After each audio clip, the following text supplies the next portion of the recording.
Welcome to Software Rocks. Are you having fun? If not, it's costing you money.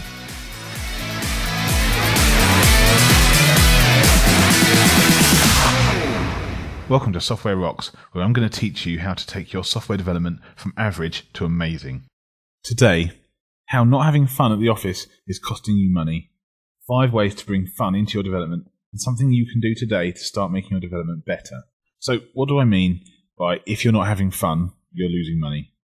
Now, before I go into this, I just want to preface this by saying, when I say fun, I don't mean unprofessional. We should all stay professional at all times. There's no excuse for that. But what I mean by fun is people have got to enjoy coming to the office. And if they don't, you're going to suffer for it. So what I mean is, if you're not having fun, it really is costing you money. Should the developers or anyone else in the business be having fun while they're at work? Simply put, yes. You can't afford for them not to enjoy coming to work. It comes down to a simple question. Who do you put first in the organisation? Staff, customers, shareholders? Your goal as a leader should always be to put the staff of the company first. They come before all other people. So, what is your role as a leader? It's obviously to lead people, isn't it? That's the clue's in the name. But you can't lead people if they don't want to be there. This is something I think a lot of people miss. So, in order to actually lead them and inspire them and make them do good work, before you can do any of that, you've got to make it fun and interesting for the people to actually be there. I find it a lot easier to actually work with people and lead them if they enjoy working with me. So why should you make it fun? So this is an idea that I've been playing around with for a while, and one that I think is more true the more I see it. So I got the idea from a book called From Worst to Best, which is the autobiography of a guy called Gordon Bethune, who was the CEO of Continental Airlines. And in the book, it talks about how he took on Continental when it was basically a dead airline. It was the worst airline in the world. By every measure, by far, it was the worst. This is a time when airlines like Southwest were starting to come out. The whole low-cost fare was starting to emerge, but it hadn't quite emerged yet. So this is an age where airlines still had cabin crew, and the cabin crew was important, bits and pieces like that. But by every measure, Continental was the worst airline there was, and obviously Continental was paying for that. So the book's really interesting. It goes into many different facets, but the core of what Bethune did and took Continental from the worst airline in the world to the best at the time, at least I think it probably still is up there somewhere, is put your staff first. Now, in the book, it's quite interesting how Continental really just seem to hate their staff. If you want to look after a company, the order that you need to look after the various groups is staff first, then customers, then shareholders. Now, this is a bit of a change for most CEOs that I've ever met. Rather than putting the shareholders and everyone else first, your staff have to come first. Your staff are the company. And if you don't put them first, who's going to do the work? And if no one's doing the work, who's going to look after the customers? So it's very simple. You look after your staff, you make sure they're happy, you empower them, you do everything you can to help them. And in the book, there's some really fascinating stories about how he helps some various people. Your staff will look after your customers. They will make sure that those customers are happy. And if your staff are empowered, then they'll absolutely make sure your customers are happy. Whether most companies can actually trust their staff and empower their staff, that's an entirely different question. You can only hope they would, but it doesn't seem to be the way of things. Finally, if your staff are happy and they're making your customers happy, your shareholders are going to be happy. Why? Because you've got happy customers who are going to come back to you again and again and who love the service and the things you do. It's that simple. How does this apply to software development? I hear you asking.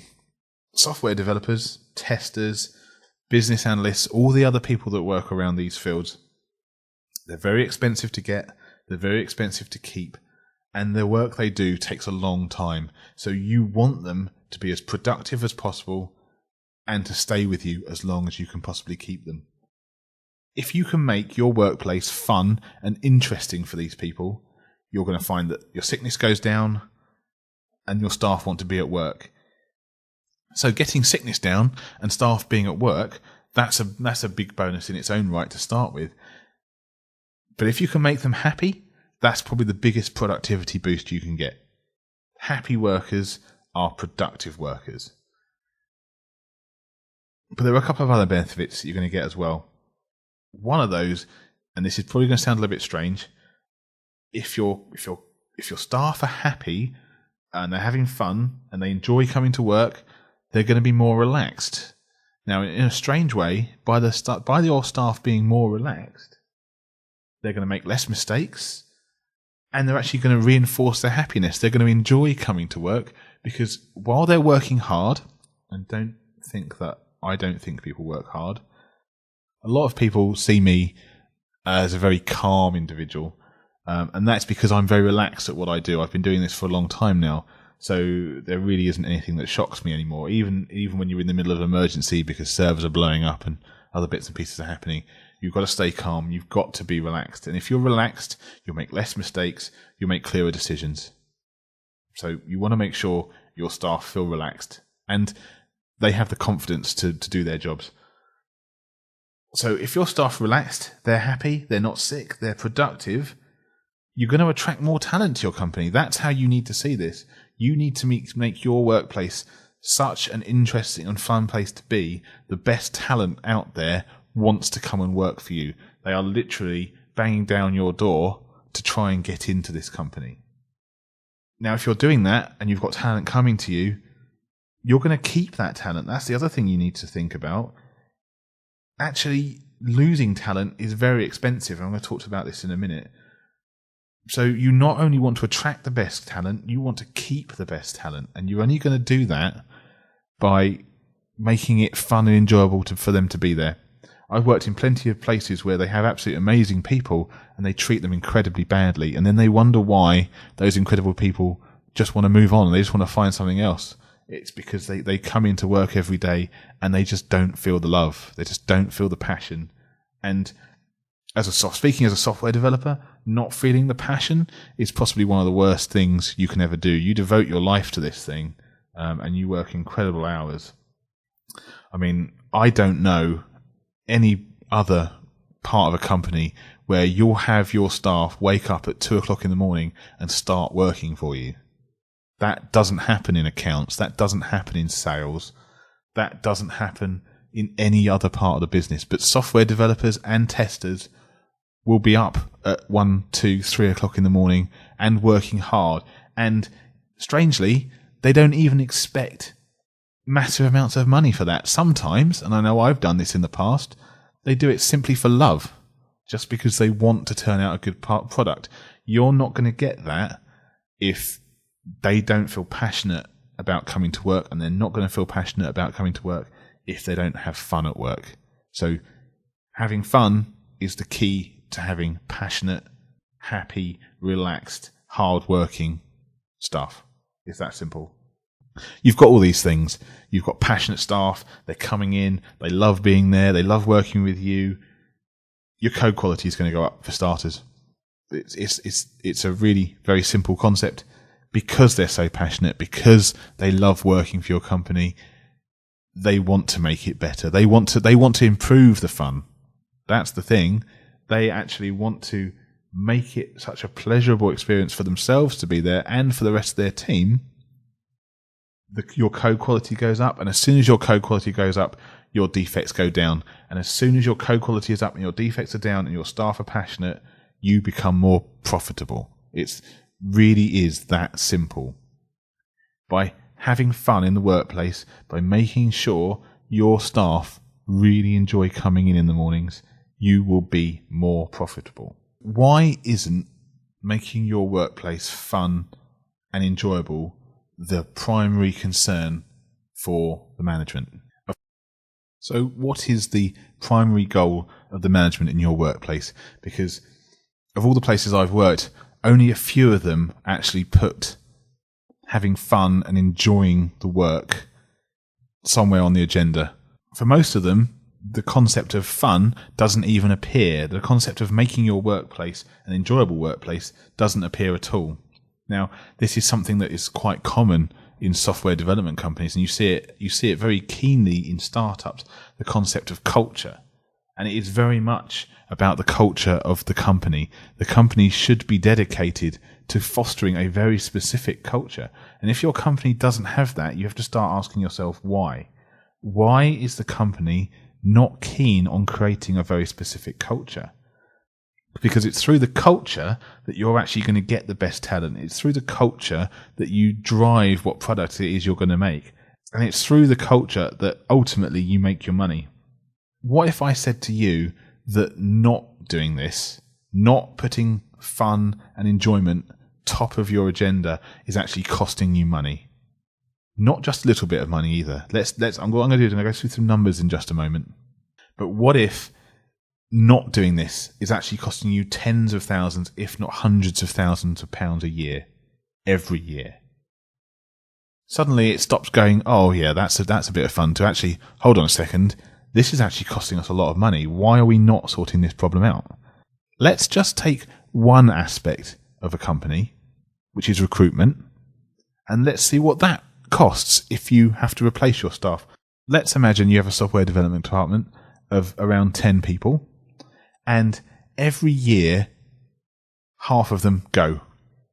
50% of your development team leave because they just don't enjoy working there.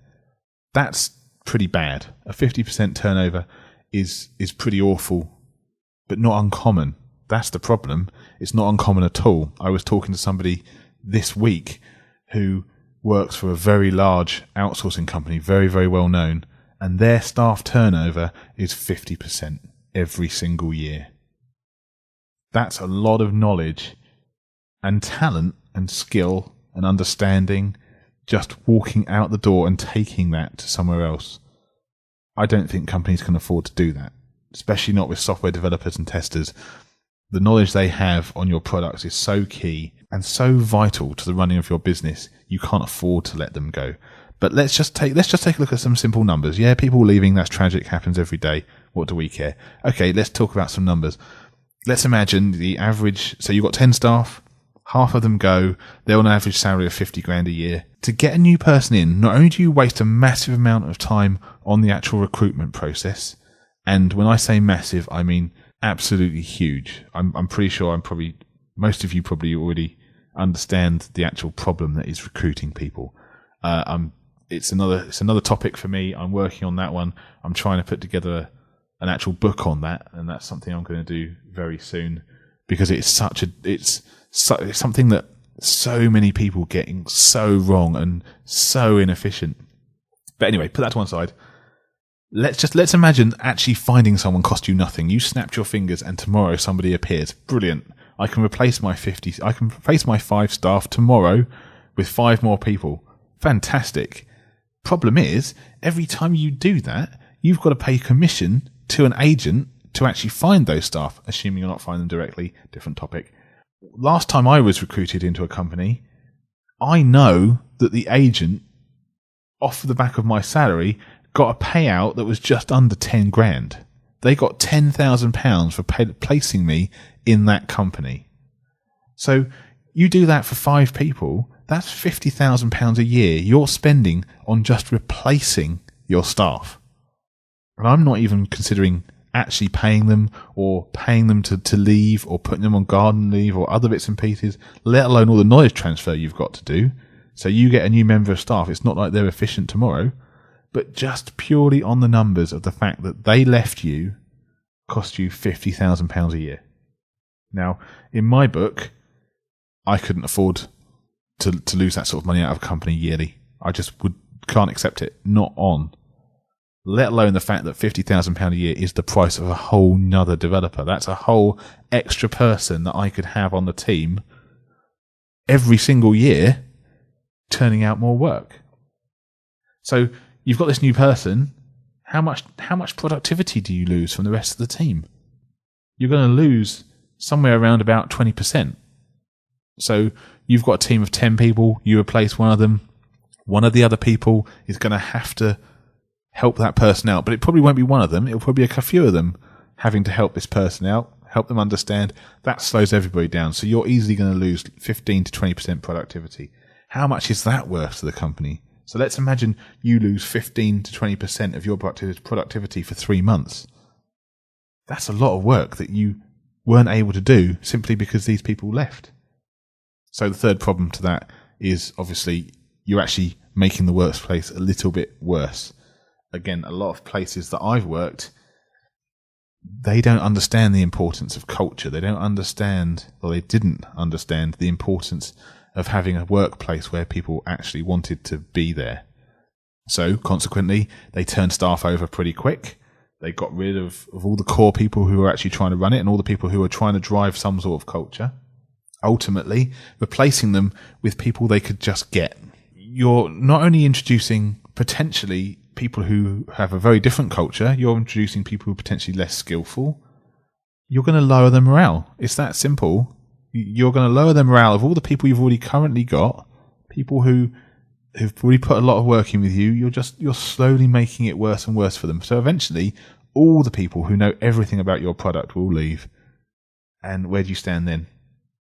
Let's put that to one side. So you've already lost 50 grand there. Brilliant. Let's talk about quality. Can you put a monetary value on quality? I'm going to do a really simple analysis here. Analysis, that's a bit of a fancy word for saying talk. But you should absolutely understand how quality affects your productivity, because it does. It affects it very, very clearly. And yeah, you need to put a monetary value on that so you can start to understand what your staff are really worth. You pay them a certain amount, but they're worth more than that to the company, and you need to understand what that is. So if your staff are less motivated, they're not enjoying coming into work every Monday morning, they just sit there thinking, oh, here we go, another week, this isn't going to be fun. Your software is going to suffer. The quality is going to go down simply because they don't have the passion to keep working on it. When you have a team of really passionate, really clever developers, your software quality will be through the roof. And as long as you can keep those passionate core developers, you can keep the quality high. But as soon as you stop making it fun for them to be there, they will look elsewhere and they will find work, no problem at all. Snap their fingers, they will find somewhere else. Somewhere that's more than happy to not only meet their pay requirements, but actually give them a fun work environment that they really want to work in. So you lose those people. All the core culture has gone. So all the people looking at the quality and insisting that you follow standards, they go, and you're left with a random mess of people. And again, I'm not disparaging anyone here, just attacking code and not really considering the bigger picture. Again, you don't want that. So as soon as your software started to slip, your development is going to start taking longer. How much money does your company go through per day? Because that's what it's going to cost you in additional time. I worked for one company. They were going through approximately £50,000 every single month. And this was a relatively small company. £50,000 a month they were going through on the cost of the building, taxes, data center, all of the different staff, everything. £50,000 a month, that was. So that's £2,307 a day. So if you're a software company and your product is actually a software product, if your product slips by a single day, that's going to cost the company £2,307. Okay, fair enough. £2,000, I can live with that. If it slips by a week, 1 week, 5 days, we all know how quickly a whole week can vanish. So because your quality is bad, because the core people have left, your development's put back by a single week. That cost the company £11,000. But as we all know, what are the chances of software being pushed back by a single week? It's not going to happen. If your software is pushed back by a month, it's 50 grand. Gone. 50 grand. Not only are you spending 50 grand replacing them, every month you're losing that 50 grand because your operational costs, because you're not making money. You're not getting your product out. You've just spent 50 grand waiting for your product to turn up. You're waiting because you got rid of all your core staff. Again, you need to know these numbers. You need to understand how much it costs you per day and how much it would cost you if your productivity were to slow down by even 10%. What is that worth to the company? Because that's what's going to tell you whether it's worth making it fun for your developers. And I can tell you now, it's always going to be worth it because it'll be a lot cheaper than slipping by 3 months. Finally, innovation suffers. Again, I'm going to have a talk at some point in the future about innovation and how you can foster it and how you create it and how you drive it forward. I'm going to be honest, it's a fairly advanced topic. You've got to cover a lot of groundwork first, and culture is definitely part of that groundwork, which is why I'm not going to cover it for a little while just yet. If you get to a point where your culture is shot, people aren't enjoying coming to work, your passion's gone, your software's starting to slip, how are you going to do innovation? You're not. You're going to spend all your time fighting fires and actually just trying to get your product out. There will be no time to innovate and come up with new ideas or try anything different. So what's the future cost of that? How much does it cost for your company to be out of date by a year behind your rivals? Again, not cheap. How long before they start to cannibalize your market and taking away all of your customers because you just can't keep up with them? That all sounds pretty bleak. But what I'm trying to do is I just want to drive home the importance of creating a culture and making it fun for all of your staff to actually want to be there. When you start to look at it in pure form of numbers, you suddenly realise you really just can't afford to not look after your staff. And looking after your staff is actually surprisingly cheap. They don't really want very much, apart beside being paid, of course. You don't have to do much to actually make it a fun workplace. And I think this is somewhere a lot of companies go wrong. They see people having fun in the office and they start to think, well, if they're having fun, they're not working. And if they're not working, we're not making money. Just because someone's sitting at a desk for 8 hours a day does not mean they are being productive. So many companies get caught in this concept of they must sit at their desk. They make money while they're sitting at their desk. Keep them at their desk. Just not true. I could do an hour's work in the morning and be more productive than I could sitting a whole day at a job that I just don't like. Much better that I do 4 hours of incredibly productive work every day than no hours of productive work every day because I just hate the job. Here are 5 ways you can bring fun into your workplace. Specifically, I'm aiming at development. Number 1, stop making them wear shirts and ties. I think I'm probably going to keep harping on about software developers, testers. They're not like other business people. They are, in effect, they are creative people. That's probably a better way to look at them. They are creatives, and as such, they've got much more of a focus on knowledge and how good you are at working than how good they look. That's not true for all. I have met some absolutely stunningly well turned out software developers, but they are not the norm. Why force them to wear a shirt and tie? Why make the workplace just a little bit more drab by forcing them to conform to what the rest of the company is doing? Why is the rest of the company doing it? That's another discussion. Stop forcing them to conform. Stop forcing them to wear a shirt and tie. Find out what they want to wear. Maybe they all enjoy shirt and tie. Maybe that makes them feel like they're working hard. Not the case from pretty much anywhere I've ever worked. But if they want to come in jeans and a t-shirt, why not let them come in jeans and a t-shirt? If it makes them happier, their code gets better. If their code gets better, you make more money. Number 2, equipment.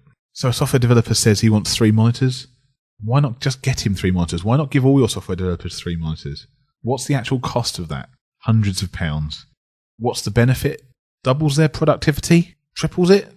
Even makes them a little bit more productive. Even if you make them 15% more productive, how much is that worth over the course of a year? It's probably going to be a lot more than you paid for the actual equipment. So what else can you give them? What else could you give a software developer or a tester or anyone else that would make them happier? I mean, if you think about giving them a pair of headphones, how much do headphones cost?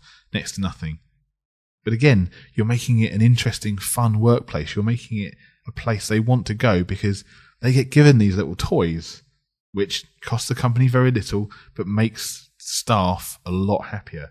You can give them MP3 players, you can give them tablets, you can give them anything they want that helps them do their job, and it's going to be a lot cheaper for you than trying to even replace one of them. Number 3, take them out. Actually take them out of the office and do it regularly. Maybe it's a pet peeve of mine, but everywhere I've been, one of the things I do with all the people I work with is make them come out to lunch with me. I don't literally hold a gun to their head and force them to come to lunch with me, but I try to encourage them to come out to lunch as a group and actually talk to each other. I'm doing it this week. This week, literally, I think we went out 3 times during the week. I only grabbed the hour for lunch, nothing more than that, but it really helps. Last week we went out for dinner. It wasn't expensive. In fact, the company didn't even pay for that one. We all paid for ourselves. I look at our team that I'm working in. I look at the rest of the teams across the business, and I can see that the team that I'm with are much happier. They're much more productive. They are turning out much better work simply because they enjoy working with each other. They know each other as friends as well as just colleagues. Why wouldn't you want to encourage that? Even to the point where the company pays for lunch once or twice a week. Or if you can pull it off, have a company canteen. Make the teams work together, be friends, and enjoy working with each other. It simply makes monetary sense. It will pay you back multiple times. Number 4, games. I see it quite often. Companies just don't seem to understand that someone sitting at their desk for 8 hours a day does not mean they're turning out work. Provide distractions. Give your staff a chance to do other things in their day, even if that's as simple as going down to the canteen and playing on table football for 20 minutes. The number of times that I've pulled someone to one side, said, look, I need to talk to you. Can we have a quick game of table football while we discuss something? Not only am I generating teamwork, not only am I creating a friendliness and a willingness to work with each other, but we're also discussing something important in a very informal way. And when you discuss it in an informal way, chances are you can get round a lot of the objections and actually get to what you want. So again, how much do these things cost? How much does a table football cost? Not very much. What if adding a table football improves your productivity by 10%? How much is that worth year on year to the company? One place I worked has ping pong table. The director and loads of the other software developers, they're playing ping pong all the time. And yet they're also turning out incredibly good software. Don't dismiss the idea of games in the office. Again, games is a big topic potentially. You can do all manner of bits and pieces, and software developers specifically, and I'm pretty sure it's true for testers as well and analysts, they enjoy things like playing games because it flexes their brain and forces them to think in different ways. And if you're doing that, you're making them think more creatively, which will only benefit you. Number 5, let them self-organise. If a team comes to you and says, we want to move our desks to over here, we want to rearrange how these people are sitting, we want to put this person here because we think it'll be better, why wouldn't you do that? The team is actually saying to you, if we do this, we will be better. You've created a situation where they are passionate about doing better work and they've come up with a way to make them more efficient. So allow them to move around, allow them to come up with ideas and do things differently to as you expected them to do them, because they have found a way that is better. So let them do it. Finally, something you can do today to make your development better. And today, seeing as the topic we're talking about, take your team out for lunch. It's that simple.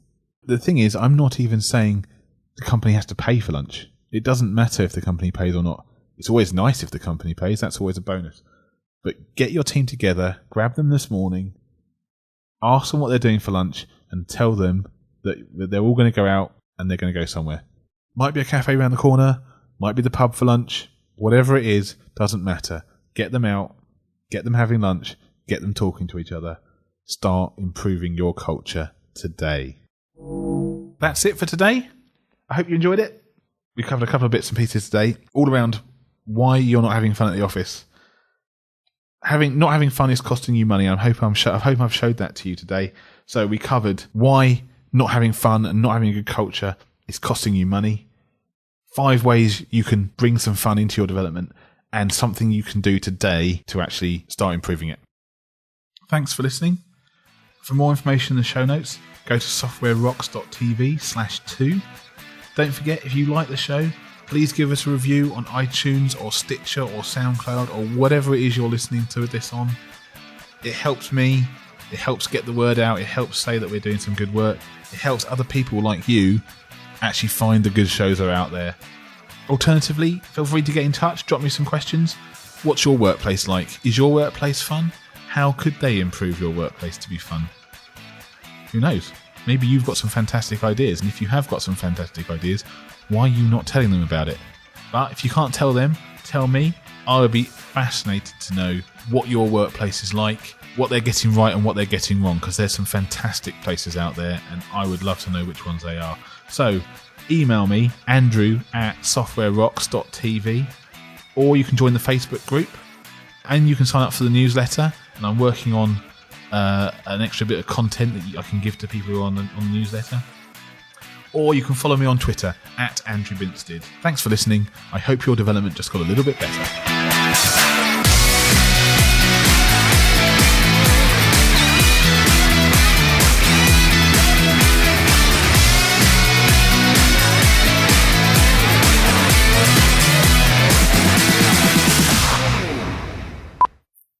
The reason, no, don't say the reason you should be. I'm not going to go into the whole there's no blah, blah, blah, blah. So this is now, I'm not saying, no, I can't say that either. I'm going to keep saying it's that simple as well. So if you've got all these, I keep saying so. I've got to stop saying so. So, no, I'm not going to say so. So what if I said to you, no. So, I said so again. So, yeah, so. Doubles the